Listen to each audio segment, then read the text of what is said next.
টাইমেটৰ প্ৰতিগৰাকী দৰ্শকক স্বাগতম জনাইছো আৰু লৈ আহিছো আজিৰ দিনটোৰ পুৱাৰ প্ৰথমটো খবৰ এটা ভাল খবৰ ৰাজ্যৰ মহিলাসকলৰ বাবে যিসমূহ পৰিয়ালত ৰেচন কাৰ্ড লাভ কৰিছে তেওঁলোকে ৰেচন কাৰ্ডৰ বাবে কেৱল অকল বিনামূলীয়া চাউলে নাপায় তেওঁলোকে প্ৰতিমাহে লাভ কৰিব চৰকাৰী ধন কি ধৰণে লাভ কৰিব আমি জনাইছো টাইমেটৰ প্ৰতিগৰাকী দৰ্শকক এই খবৰ ৰেচন কাৰ্ড এতিয়া মূল্যৱান সম্পত্তি হিচাপে পৰিগণিত হৈছে কিয়নো ৰেচন কাৰ্ডৰ জৰিয়তে চৰকাৰ সকলো সা সুবিধা লাভ কৰিবলৈ সক্ষম হয় ৰাজ্যৰ লাখ লাখ মহিলাৰ বাবে ভাল খবৰ ৰাজ্যৰ মহিলাসকলক স্বনিৰ্ভৰশীল কৰি তুলিবলৈ ৰাজ্য চৰকাৰৰ এটা বিশেষ ব্যৱস্থা এতিয়াৰে পৰা ৰেচনৰ লগতে লাভ কৰিব চৰকাৰী ধন 1 তাৰিখৰ পৰা 10 তাৰিখৰ ভিতৰত লাভ কৰিব ৰেচন নিৰ্দিষ্ট এই দিন কেইটা আপোনালোকৰ বাবে খুবেই গুৰুত্বপূৰ্ণ হ'ব আকৌ 10 তাৰিখতে মহিলাসকলৰ একাউণ্টত সোমাব 1250 টকাকৈ অৰ্থাৎ ৰেচন আৰু টকা একেলগে লাভ কৰিব মহিলাসকলে ৰেচন কাৰ্ড থকা প্ৰতিটো পৰিয়ালৰ মহিলাই লাভ কৰিব চৰকাৰী ধন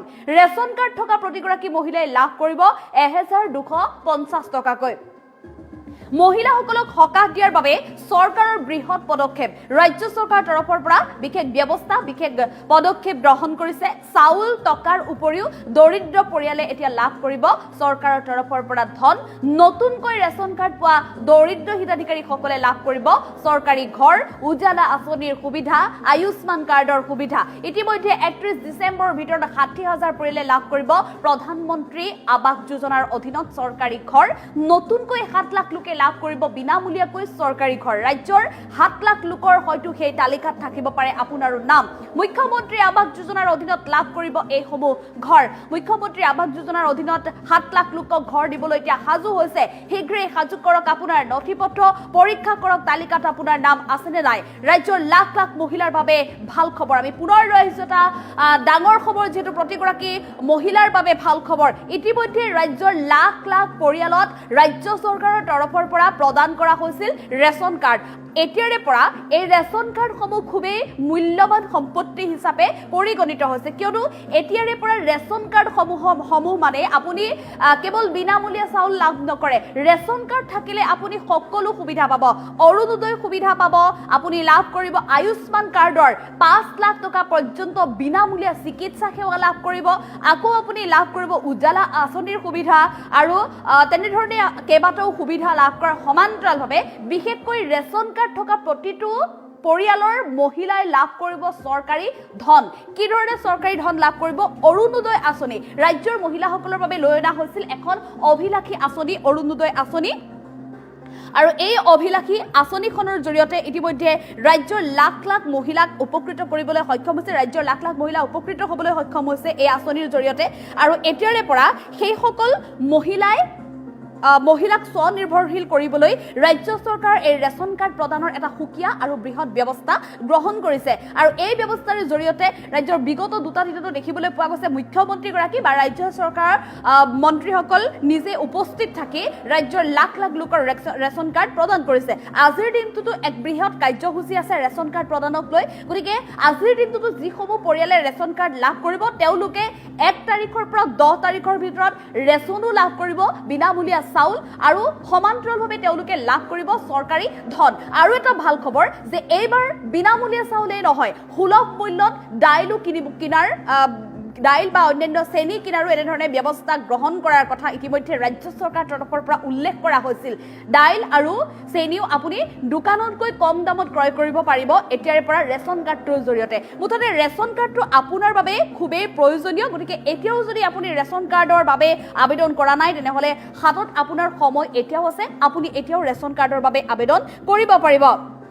আৰু ৰেচন কাৰ্ডৰ বাবে আবেদন কৰাৰ লগে লগে আপুনি চাউল লাভ কৰিব লগে লগে চৰকাৰী ধন অৰুণোদয় আঁচনিৰ সুবিধা আৰু সমান্তৰালভাৱে আন এটা ভাল খবৰ নতুন বৰ্ষৰ পূৰ্বে আপুনি লাভ কৰিব প্ৰধানমন্ত্ৰী আৱাস গৃহ যোজনা মুখ্যমন্ত্ৰী আৱাস যোজনাৰ অধীনত ইতিমধ্যে ৰাজ্যৰ 7 লাখ লোকক বিনামূলীয়া ঘৰ দিবলৈ এতিয়া সাজু হৈছে 31 ডিচেম্বৰৰ ভিতৰত 60,000 পৰিয়ালে এফালে প্ৰধানমন্ত্ৰী আৱাস গৃহ যোজনাৰ অধীনত চৰকাৰী ঘৰ লাভ কৰিব মুখ্যমন্ত্ৰী আৱাস যোজনাৰ অধীনত 7 লাখ লোকে লাভ কৰিব চৰকাৰী ঘৰ গতিকে এতিয়াও যদি আপোনাৰ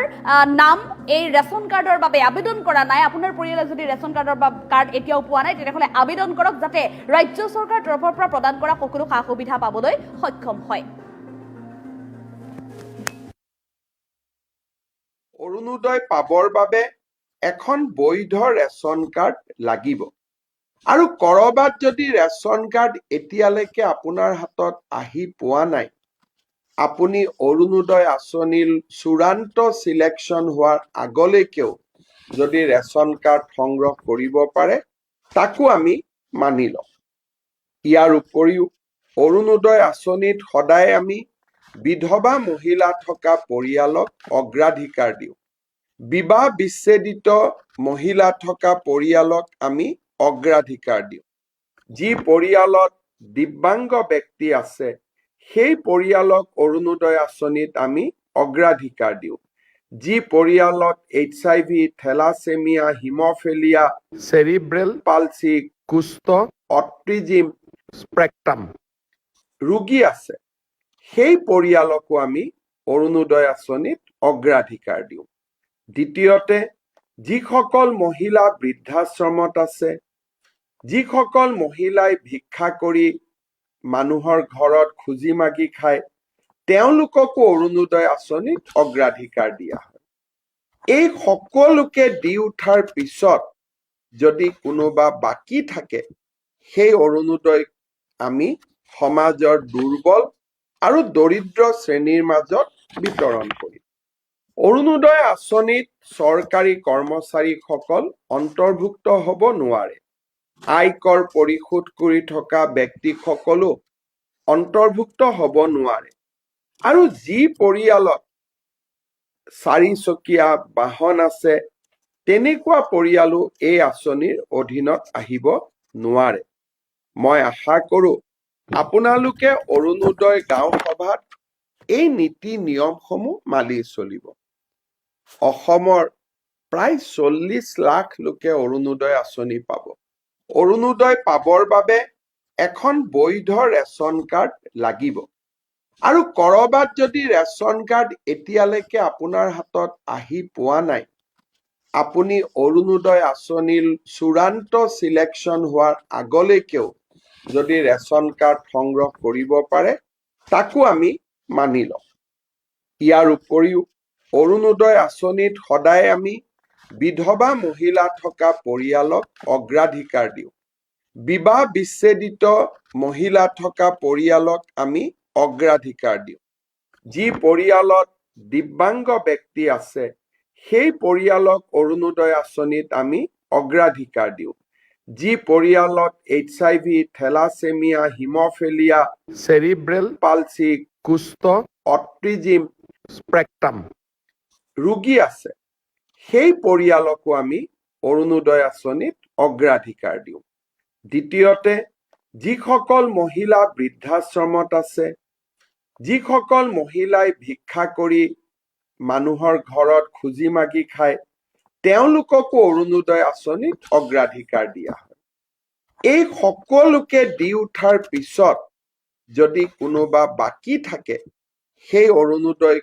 আমি সমাজৰ দুৰ্বল আৰু দৰিদ্ৰ শ্ৰেণীৰ মাজত বিতৰণ কৰিম। অৰুণোদয় আঁচনিত চৰকাৰী কৰ্মচাৰীসকল অন্তৰ্ভুক্ত হ'ব নোৱাৰে। আয়কৰ পৰিশোধ কৰি থকা ব্যক্তিসকলো অন্তৰ্ভুক্ত হ'ব নোৱাৰে। আৰু যি পৰিয়ালত 4 চকীয়া বাহন আছে, তেনেকুৱা পৰিয়ালো এই আঁচনিৰ অধীনত আহিব নোৱাৰে। মই আশা কৰোঁ আপোনালোকে অৰুণোদয় গাঁও সভাত এই নীতি নিয়মসমূহ মানি চলিব। অসমৰ প্ৰায় 40 লাখ লোকে অৰুণোদয় আঁচনি